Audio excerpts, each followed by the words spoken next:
Shopify Masters is powered by Shopify, the easiest way to sell online, in person, and anywhere in between. To get an extended 30-day trial, visit shopify.com/masters. If you only hire people that you or your network know, you're going to be constrained by a somewhat similar thought process.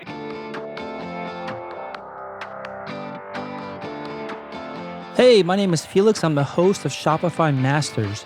Each week, we learn the keys to success from e-commerce experts and entrepreneurs like you. In this episode, you'll learn when to hire generalists and when to hire specialists, why you should hold a daily all-hands meeting, and how this company exploded onto the scene through podcast sponsorships. Today, I'm joined by Kevin Lavelle from Mizzen+Main. Mizzen+Main sells the best of advanced performance fabrics with the refined look of traditional menswear and was started in 2012 and based out of Dallas, Texas. Welcome, Kevin. Thanks, Felix. Yes, tell us a bit more about Mizzen+Main and what are some of your more popular products? Yeah, thanks so much for the opportunity to share our story. So we started just about 5 years ago, and we have the world's most comfortable dress shirt. The idea came to me after watching a guy run into a building soaked in sweat, and it was right around the time that performance fabrics had started to become kind of acceptable and mainstream on the golf course. So I thought, why not make a dress shirt out of this? Several years later, I thought about it for a long time. I was young and in school, didn't really feel like I could go start a business. And after working for a few years, I decided I got to give this a shot. So I spent about a year in product development, and we launched with that first dress shirt in July of 2012. So all of our dress shirts are moisture wicking and wrinkle free. You don't have to iron them or dry clean them. Take them right out of the washing machine and put them on a hanger. They're ready to wear in about 20 or 30 minutes. And they tend to fit guys unlike anything else off the rack because of the stretch of the shirt. So we've seen just explosive growth because people just absolutely love the product. Coming on 5 now, a business, we were growing at about 4x every year. And last year, we grew at about 2.2x, which on top of that base is something we're pretty proud of. Have an amazing team based in Dallas. And the dress shirt, the most comfortable dress shirt in the world, that's our core product. That's what put us on the map. But we have some other products as well. We've got chinos and Henleys and polos and sweaters and some nice other complementary things. But our core focus is that dress shirt.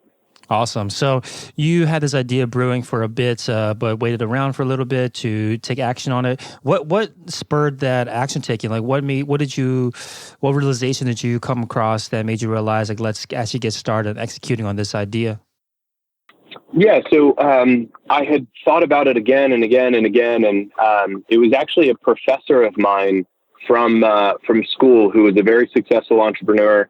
He just kind of sparked this entrepreneurial bug in me, and we talked about a lot. And ultimately, I just said, you know what, I got to give this a shot. At the time I was 25. If it doesn't work out, what's the worst that's going to happen is I'm going to learn a whole lot along the way. Maybe my own equivalent of going to get my MBA, starting my own business. And it was a slow build. It wasn't like I said, I'm going to do this. And I quit my job and walked out and said, okay, now what do I do? I think in the startup culture today, there's this notion that you should quit your job and start something. Take your time, make sure that you're doing it right. Don't wait years and years and years for the perfect time, because there is no perfect time. But I spent a lot of time in R&D and making sure that we had the right product, the right concept, the right branding. We were ready to go and we launched.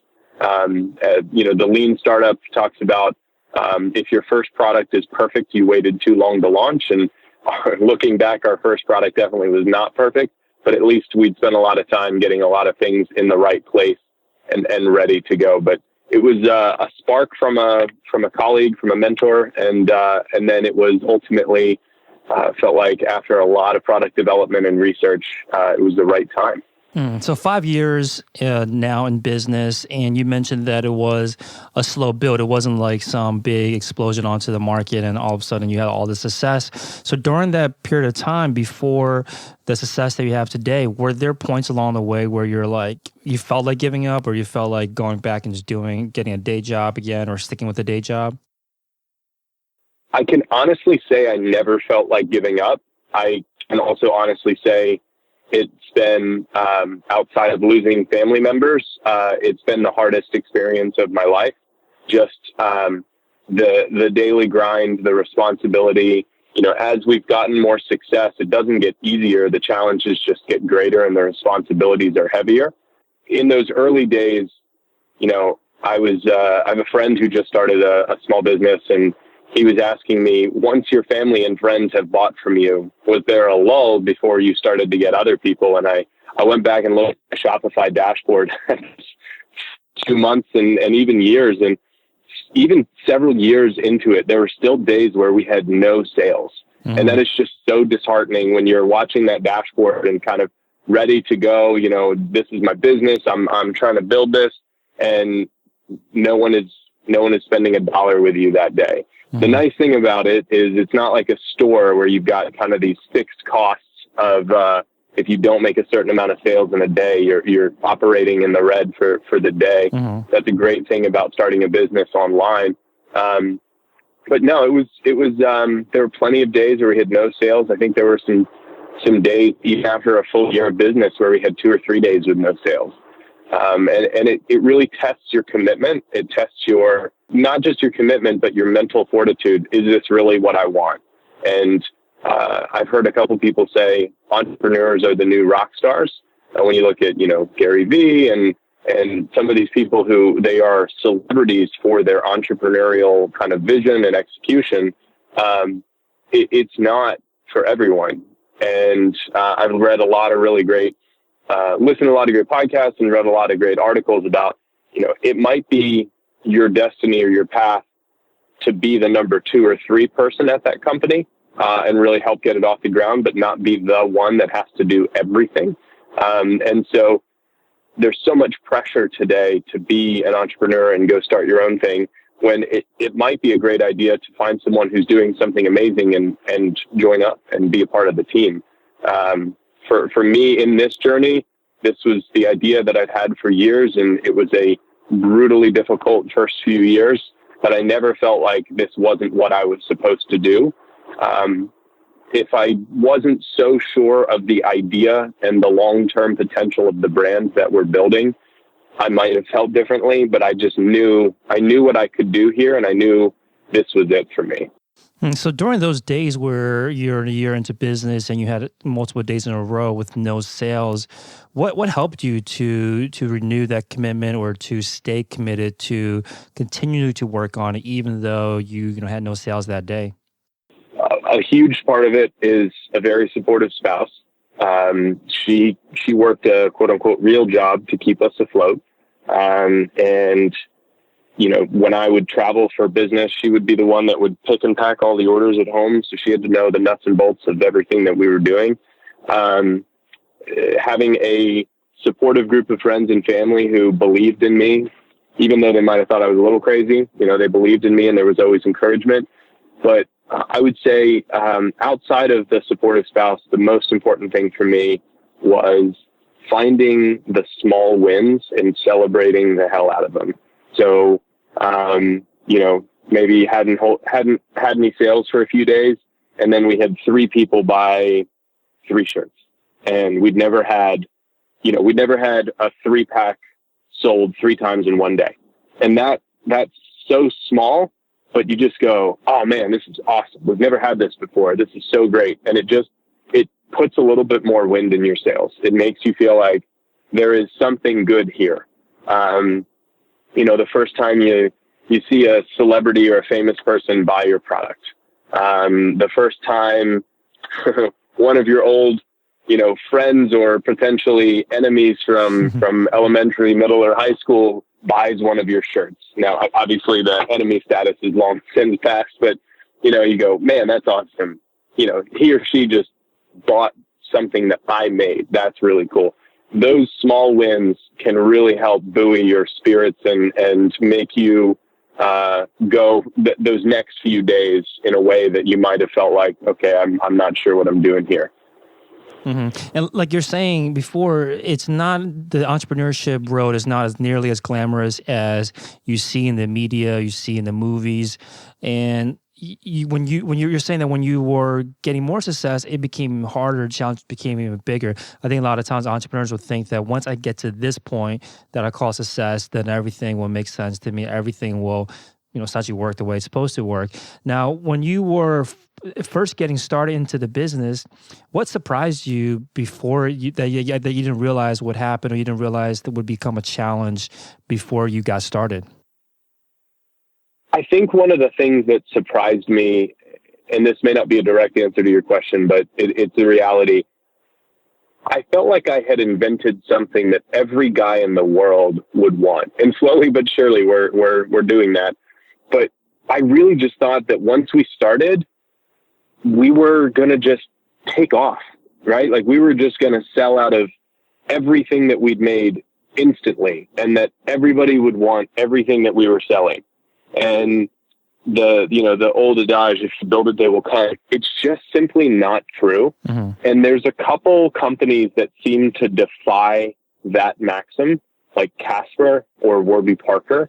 They managed to just unlock this mysterious growth hack that I don't think they could even say that they knew was happening. And they'll admit it. If you listen to their interviews, they'll say, we're absolutely shocked at our growth. So, ultimately, there is no such thing as a quick success. There is no such thing as a, just launch and watch the money come in. It just takes so much longer than you think it will. And I guess part B there is, still to this day, we're very public about the fact that we don't give discounts. And I've had a lot of friends that are just remarkably supportive and have bought a ton of our product. And still to this day, we'll get people who, we're friendly with or good friends with that have never purchased a shirt from us. They know the grind and what we're doing and how hard it's been. And they'll say, hey, can I get a discount? It's like, even if I were to give you $25 off the shirt, is that really what it's worth? Is it worth asking me that, knowing how much we have at stake, how hard we've worked? We've got a team of 20 employees and investors that we're trying to, appease and grow the business. Is that really worth it? And so seeing some people's reactions who have no idea what it's like to try and start something, that surprised me as well. I didn't expect people to be that, I guess I'll say bluntly, that naive or that callous to the difficulty of starting your own business. Now, what about this, new stage in your business where you've gone from some success to now much more consistent, much larger successes? What new responsibilities have come once you've kind of stepped up in, the level of success that you've had for the business? One of the best parts about growing a business is finding amazing people who can do extraordinary work, that believe in what you're doing and want to be a part of it. So at first, I was involved with every element of the business. You had to be. And then as we grew to, 5, 6, 7 people, I was still really engaged in pretty much every phone call, every conversation, every decision. And it wasn't because I refused to delegate. It was what needed to be done. I'm actually quite happy to delegate now that we have an amazing team of 20 people. But as we added more roles to the business, I'm not on every production call anymore. Generally, I'm touch basing those things from time to time and help where I can. I'm not at every trade show, but I go to the big ones and try and meet with our biggest clients. We finally landed Nordstrom after almost 2 years of chasing them, and it's been an absolutely explosive start. And I'm making sure I'm not on every email of logistics, making sure that they're getting the product to the distribution center, but I'm working with their PR team and our PR firm and their marketing team and our events team to ensure that we absolutely lever up.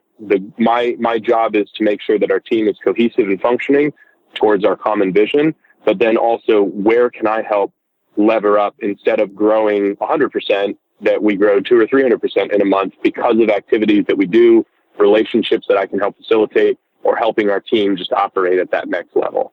Now, when you first started building out this team, do you remember what role you hired for first? The first person we hired was Kristen Smith. She now runs our entire wholesale business. And I don't remember what we even called the role, but basically it was an all-around, just someone who could help me with literally everything. And she joined us and started helping out on customer service and started helping out on sales trips to wholesale clients. And just literally everything. And then the next person we hired did literally everything too. And then the next was pretty much everything. And then slowly we started to get to a point where people started to specialize a little bit more. And once we started to specialize, that's when we kind of formed, I'll call them departments, although again, at 20 people, we're not really a business with departments, but focusing into areas where we really hone in on certain activities and kind of let other people focus on others to be more effective in the work that we're doing. So you started hiring essentially generalists, people that could do anything and everything first before then getting into hiring specialists. What made you decide to take this approach in hiring? Necessity is the mother of all invention and sometimes of all evil. It wasn't like we needed someone to just do wholesale sales for us, because wholesale sales wasn't a big enough business. And it wasn't like we just needed someone to answer customer service tickets, because there were so many other things that needed to be done in a day. It wouldn't have been prudent financially to pay someone full time just to answer customer service tickets. So we just found people who wanted to be a part of the business and were able to kind of hone in. I think our hires, like 6 or 7, were where they started to get a little bit more technical, where, someone was responsible at the time we did our own fulfillment for the picking and packing and making sure that all the returns and exchanges were processed. This is your specific role. You don't need to be on marketing calls and you don't need to go on sales trips. You're managing all of the pick and pack and customer service. That was where we started to get a little bit more specialized. And since then, it's been a fairly specialized path. But those first 5 or 6 people were just all hands wherever possible. And we would kind of divide. It was maybe Tony Hsieh's perfect vision of holacracy, where people just kind of go where needed to and execute what needs to be done. I don't know if that could have sustained itself past 5 or 6 people at Mizzen+Main. Does delegation, or just being the manager, become more or less difficult when you create a team of specialists versus earlier on when it was a team of generalists? Ultimately, I think that's a function of personality, and what the CEO or president or leader, whatever, of a specific group, it's what they're comfortable with. There are certain things that I am intensely focused on when it comes to protecting the brand and the customer service. And so I will get deeply involved in some branding discussions, or make sure that when there are difficult customers that I'll hop in and try and help where possible. But the C-suite that we have, our COO or CMO, Chief Wholesale and Chief Financial Officers, those individuals are so extraordinary at what they do. I could walk away for a month and know that when I came back, we would be okay. That's not really where I am personally or professionally, because we're just all, full steam ahead on trying to just get this business as big as we possibly can while staying true to who we are. And that is so important for me as a CEO, to be able to trust implicitly every decision that is made. Something might happen where they make a decision that I disagree with, but it would never be to the severe detriment of the business. And we would just talk about it afterwards as to why I might feel differently. And they'll either convince me why I was wrong, or I'll come back and say, I hear you, but next time we got to do it this way for these reasons. And ultimately, when you get to a certain size of business, no one person can know everything. But to me, one of the most important parts of being a good CEO is your ear to the ground with your leadership team, and staying in touch with the broader team as well, and trying to be an aggregator of sentiment and information, so that when I have a meeting with my COO and then next with my CMO, they might talk plenty, but I'm hearing different things that they might be saying, and try and make sure that we're all aligned to the same goal on an ongoing basis. What have you learned about the hiring process, and especially on how to bring on the best team members that will fit in at the company? The absolute best team members that we have all been referrals from existing team members. And I think it's just incredibly important to have some background reference or check. Now I say that, and if any of my team is listening, certainly there are people that we did not get direct referrals on that are amazing employees that I am incredibly happy that are a part of the team. But as a general rule and a general sentiment, when we've been able to get a direct referral, it just takes away a lot of the risk factors of unknowns for team members. Now, the challenge there is if you only hire people that you or your network know, you're going to be constrained by a somewhat similar thought process. You're not opening yourself up. And so it's arguably the single hardest part of a business is hiring great people and keeping them and training them and getting them consistently excited and aligned for the long-term vision. But for us at this stage, those referrals have been really important. And then when we haven't gotten referrals, taking our time, doing lots of reference checks, having them meet with everyone in the company, really just trying to get to know them and the types of decisions that they'll make and how they interact. And generally it's gone really well. Certainly we have some people that are not still working with us, and that's part of growing a business, but I feel very fortunate with the caliber and strength of the team that we have. Mm-hmm. And because you delegate out and you have a team of 20 people now, when you do meet with your direct reports or your C-suite, what does a successful meeting look like to you? I'm a former management consultant, so I'm a big dashboard, checklist, and kind of bullet point person where I really like concise dashboards to say, for marketing, for example, we've got a table that's showing our total spend, our return on investment, and traffic from our various sources, and our target, our progress month to date, comp to last month, traffic sources, and then on the back side of the piece of paper, there's like 4 or 5 buckets with 2 or 3 bullet points in each one, and that's partly for me to be able to digest the information quickly, and partly as an exercise for the team to say, what's most important? What should we focus on? Where do we need input? And with the limited amount of time, because I travel a great deal and also need to meet with a lot of people, with the limited amount of time that we're going to sit down and go through this together, what should we focus Kevin's time on, and what does he need to know about what's coming next? So I love a good dashboard, love some bullet points, takeaways, and I try to have really strong open door, two-way communication kind of policies as a CEO and as a business leader. But to say, what do you need from me? What am I not giving you? What am I holding you back from? What needs to change in our approach as a business? Do you need me to interface with other team members or departments to make sure that things are going smoothly? So we have an all-hands team meeting on Monday where we meet for an hour, and each group updates everyone for a short period of time. And then I have a meeting, an hour-long meeting with each of my direct reports once a week. And then also, I got this idea from a friend, from a colleague. We have a 9 a.m. daily huddle, and I'm hearing more and more companies doing this, where the entire company at 9 a.m. stands around in a circle, and part of it is an empathy builder.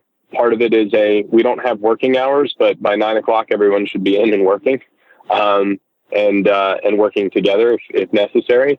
And then the other thing is to get people on the same page. So the first question we ask is, how are you doing today?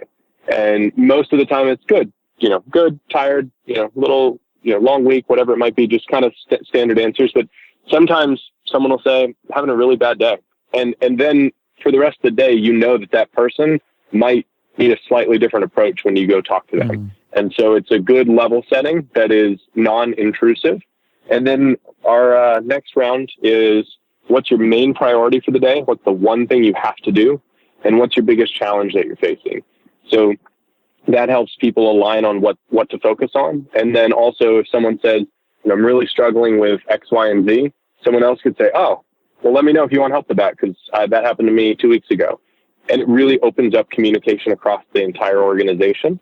And then for fun, we write up a series of goofy or sometimes deep questions. What's your favorite movie? If you were an animal, what kind of animal you would be? And it sounds stupid, but it gives us a chance to all get together and laugh in the morning, or start off with a kind of cool conversation.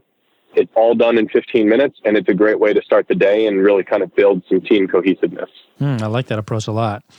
Now, you mentioned something a while ago I want to get back to, which was about the fallacy that if you build it, they will come.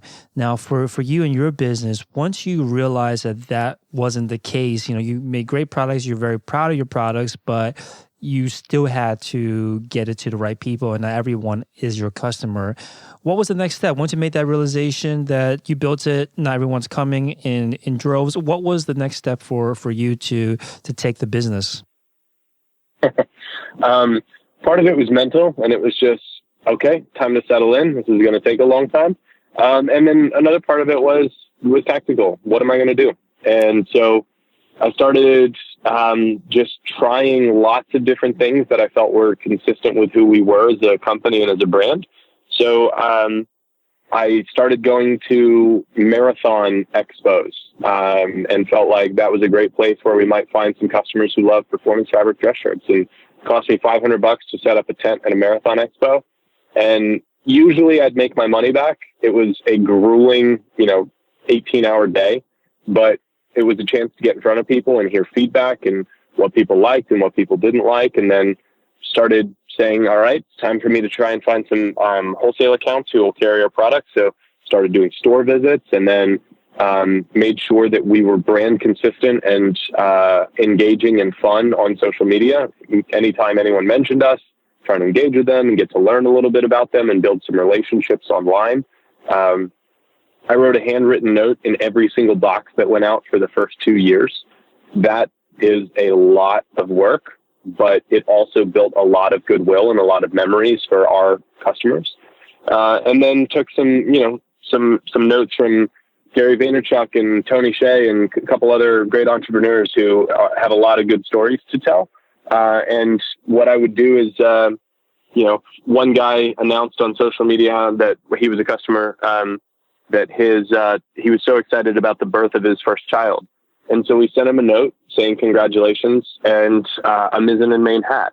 And still to this day, I guess we'll say we're friends. And when we're in the same city, we'll meet up. And those are things that one-to-one, obviously you can't maintain that forever, but it makes a big difference early on. And it's the sum of all of those small efforts allows you to start to build bigger and bigger momentum.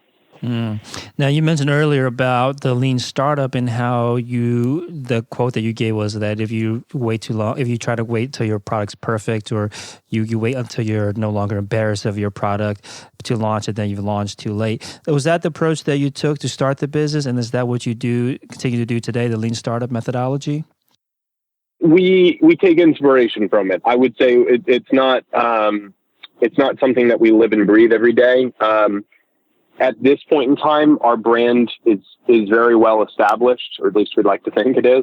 And so if we're going to introduce a new product, we really need to get it right. So we probably spend a little bit too long trying to make sure that it's perfect, just so we don't run into problems. Because at this point, our distribution network of over 300 retail stores and Nordstrom and tens and tens and tens of thousands of customers, we've sold hundreds of thousands of our product. If we get it wrong, there are very serious consequences that can't just be immediately adjusted. It's not like you try and release a new software packet and see kind of what happens with users and they don't like it, so you just hit, facetiously edit, undo. You can't do that when it comes to a product, because you've got months in the supply chain and hundreds of thousands, if not millions of dollars invested in the product itself. That is not something that you can just turn if it goes wrong. Right, that makes a lot of sense. You have a lot more invested this time, especially once you have a business built out like this with distribution and a long supply chain. Now, when you started getting more success, what marketing or sales channels led to that more consistent sales, consistent success? It really was the sum of all parts. And that may not be the best answer for what tactics to do, but we stayed the course when it came to going to trade shows. And we slowly started to pick up more doors and more doors. And after 2.5 years, we had about 30 retail doors stocking Mizzen+Main. And now at 4.5, almost 5 years, we've got 300. Those first 30 took as long as the next 270. And so it just takes a long time to get that initial momentum kind of moving. But we stayed the course. We just kept going to trade shows. We kept visiting, kept sending things to these wholesale clients. And then online, we really didn't start spending money for the first 2 years. It was trying to find any press that wanted to write about us. We spent a lot of time trying to find press that wanted to write about us. And then, sharing our experience. We did some blogging. We're really engaged with social media. But the game changer for us when it came to advertising, we finally started to spend a little bit of money in digital.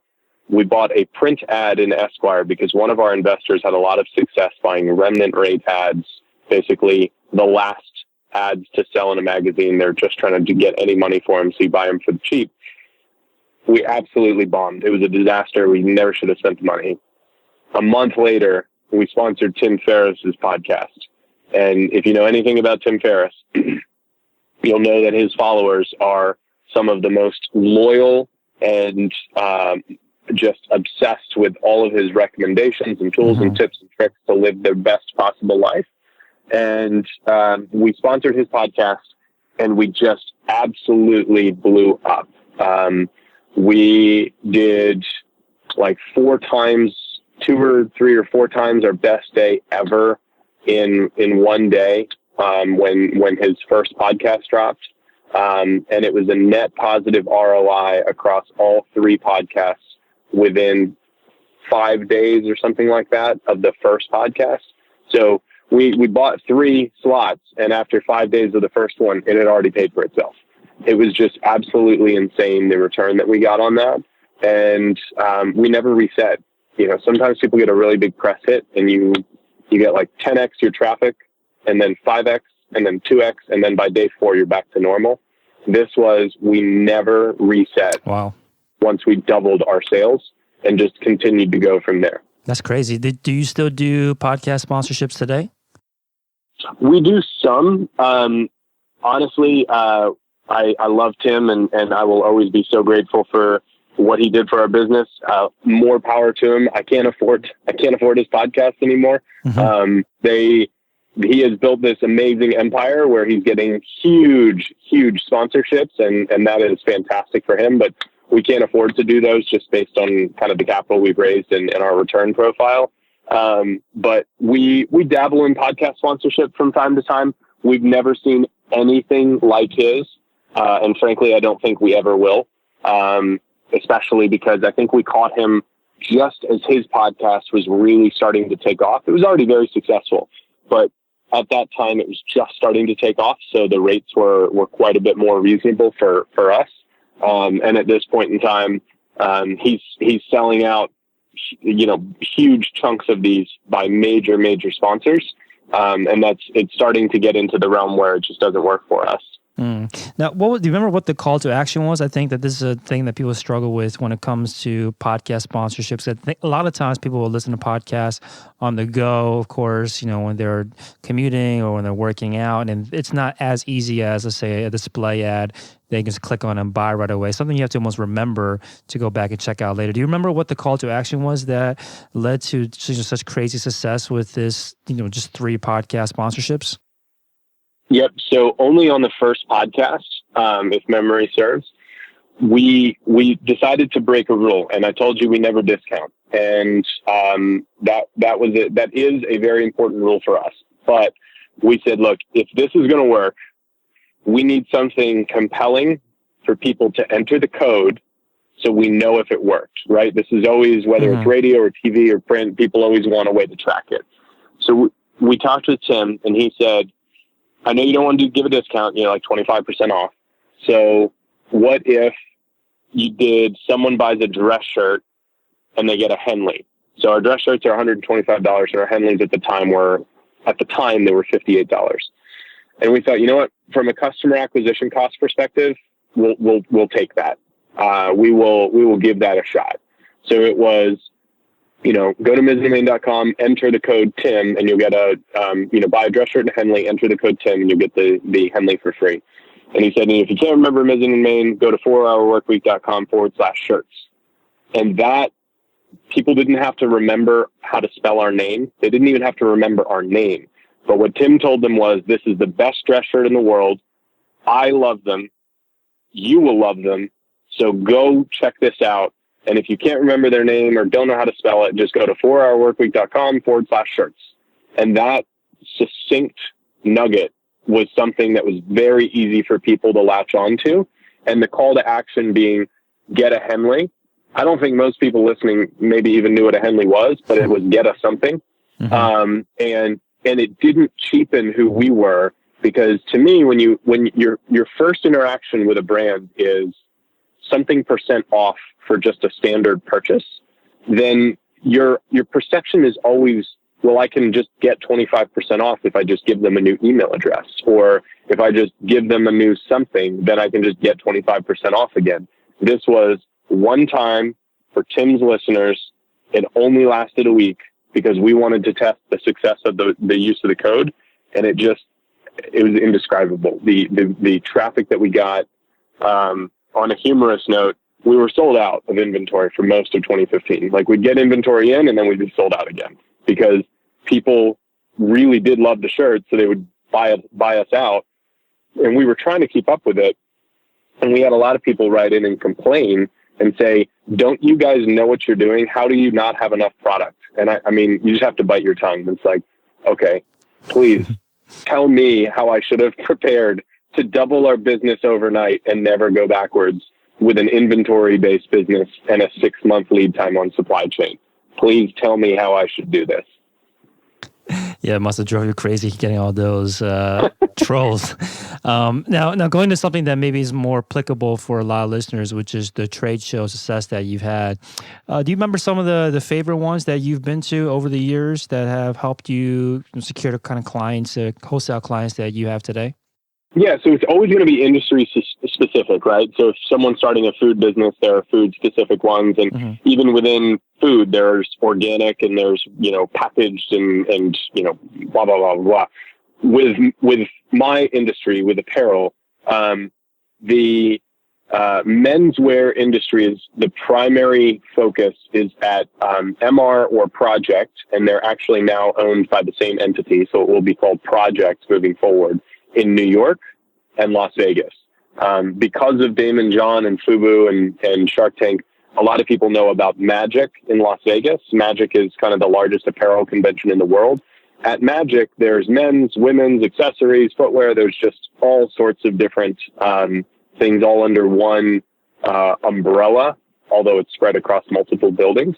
So it's about finding the right trade shows and also the right scale, because if you're a new brand and you just show up at Project, you're probably not going to see any success. It might be better to start at a regional trade show like Chicago Collective or the Southern Men's Show, where it's a much more intimate environment. There's a lot fewer brands. There's a lot fewer stores. It's a lot easier to get people's attention, and you can focus on a set of specific potential customers to target. Write all of them notes, give them phone calls, pay them a visit, say, hey, I'd love to see you at the next trade show. There's this sense, and we come back to that, if you build it, they will come analogy with trade shows, that you just buy a trade show booth and you show up and everyone's going to buy your product. No, it's not that way at all. People have almost blinders on because they don't want to be bothered. They want to go to the appointments they have. They may look around a little bit, but then, especially in Las Vegas, they want to go party. So you're not going to get their attention just by being there. So you need to build that momentum and that interest ahead of time by spending a fair bit of effort, or a lot of effort, getting them to be aware of you before they come out there, so that there's a chance that they'll actually stop by. And then also know that with a lot of different industries and businesses at trade shows, it's almost like you have to pay your dues, where businesses want to see you 2 or 3 times. They want to know this isn't some new thing that's not going to be here in 6 months. So if I put in an order and I'm depending on it, they're going to go out of business. But if I see them 2 or 3 times, it's like, okay, these guys are legitimate. They'll still be around when it comes time to make my delivery. Now, you mentioned that the key to success at the trade show happens before the show itself. What kind of preparation do you recommend listeners do if they are gearing up for, let's say, their first trade show? Do as much of your homework as possible to know who you should be reaching out to ahead of time. Understand your positioning with those clients. So don't just assume that everyone that's coming would be a potential client for you. Oftentimes, many of them won't. And you're wasting your time if you're trying to hit up customers who would never buy you just based on their demographic or based on their buying profile or based on some other factors. So know who your customer is and make sure that they know who you are. Spend time sending them notes. Spend time getting to know them. Send them a gift, right? Send them a bottle of wine. Send them a card with a Starbucks gift certificate for $10. I know early on you don't necessarily have a lot of money to play with, but if you, as a retailer, hear from 15 or 20 new brands in advance of a show saying, "Hey, come by and see me," and someone sends you a Starbucks gift card or a bottle of wine or something along those lines, you're going to remember them. And it doesn't mean that they're going to stop by and see you, but if you allowed yourself a small budget, even if it's a $5 gift card to Starbucks, it's one Starbucks drink and it's going to make people remember you. So if you're one of my competitors, don't use that tip or trick. But if you're anyone else, I would say be thoughtful and know that everyone's busy. Everyone has a million things going on. And usually it's all about, "Hi, my name's Kevin. I'm from Mizzen+Main. I think you should buy our product." Whereas the approach of, "Wow, I really love your store a lot. I think you've got an amazing collection here. I especially think that your lineup of X, Y, and Z is much better than I've seen done at any other store. Next time you're at Starbucks, enjoy this drink on me. I'd love to see you at Project. We'll be at booth 347. I think we've got a product that you'll love. Look forward to meeting you in person." That is such a vastly different approach, and it's so simple, yet almost no one does it. I like that approach a lot because, like you're saying, most of the time when you go to these trade shows, you have blinders up. You're just looking to meet the people that have gone to these measures that you're talking about, to reach out, put the effort in prior to the show, and meet with those people. So the goal is become one of those that have done their work, so that they come looking for you rather than trying to drag them to check out your booth at the show itself. Now, I want to talk about distribution because you like you're saying, you've had distribution in a lot of places. You've grown a lot. You scout a lot up there. What's your, I guess, supply chain look like? How do you have it? Not to get into too many details, but how do you have it set up to handle distribution like this? That is a constantly moving target that changes. It seems like every 6 months. We've moved through multiple inventory management systems. We now are at a fulfillment center. We have a custom integration from Shopify to our fulfillment center to send information both ways. And then we invested in a retail wholesale specific platform called New Order. And that allows us to better handle our wholesale business. And then we also use a range of other tools. We're using Slack, we're using Dropbox, we're using Pipeline, we're using just a range of both paid for and I'll call them freemium platforms to enable us to be as effective as possible. Coming back to that notion of things don't get easier, the responsibility and the scope grows. I do look forward to being able to invest in an ERP. And when we do, some things will get a lot easier just in terms of forecasting and planning, but it also gets a lot harder because those systems are an absolute nightmare to manage. They're hugely expensive to implement, but they exist for a reason, because at a certain scale, you can't just use spreadsheets and try and, export information and make sure that it all stays aligned. So what are some of your personal favorite tools and applications to run your business and, I guess, your life? Yeah, that's a great question. So I think Slack is one of the greatest tools created in the last 20 years for business. I think if you're running a business and you're not on Slack, you are missing out on an extraordinary opportunity to grow company culture and improve company communication. I'm pitching Slack to everyone I know. If anyone is listening to this that works at Slack, give me a call. I'd love to be your pitch man. I use Todoist personally to manage all of my to-dos. I had to abandon my email address because I was getting so much spam, and I really can't, from an anxiety perspective, I can't handle. I used to have 500 to 1,000 emails in my inbox on a daily basis. Wow. And it's so unwieldy. You really can't get anything done. So I actually gave up my old email address, and really only the people I work with directly have it anymore. And that has given me a lot of sanity. I had to give up my phone number and my email address to get my sanity back. And it's helped quite a bit. And in that vein, I use Google Voice for business. So I have a Google Voice number, which forwards to my email and translates into email, which is fantastic. We use Google Apps for business and Gmail and Google Drive, Google Sheets, those types of things. Trying to think of the other ones. Dropbox is a big one for us. Obviously, Shopify. Shopify is the heart of our business, or at the heart of our business. And then there's some other small ones that we use. A new fun one to reward our best customers and encourage referral business is a company called Get Ambassador. That's been a great partner for us. We do a ton of referral business, and we've seen a lot of success with that. And we just implemented at work Bonusly, which is everyone gets a certain amount of points in a month to distribute to other people to kind of recognize going above and beyond, or as it's turned out, it's mostly just funny. And it's a fun way to keep up team interaction and have some fun together. And when you accrue a certain number of points, you can redeem them for gift cards, and then the company kind of pays for those gift cards based on the points. So those are some of the ones that we've used and have seen a lot of success and had a lot of fun with that. Awesome. So Mizzen+Main.com is a website, MIZZENANDMAIN.com. Where do you want to take the business next? Where do you want to see the business be a year from today? Our goal is to continue to more than double in size every year and be that next great American brand. We want to be a household name. We want to show people you can build a business the right way. And we want to be in everyone's closet. Thank you so much for your time, Kevin. Thank you, Felix. Here's a sneak peek of what's in store for the next Shopify Masters episode. So we have to be careful with our content online marketing. We had a lot of banner ads turned down because of the content. So we really had to craft our marketing so that it was palatable.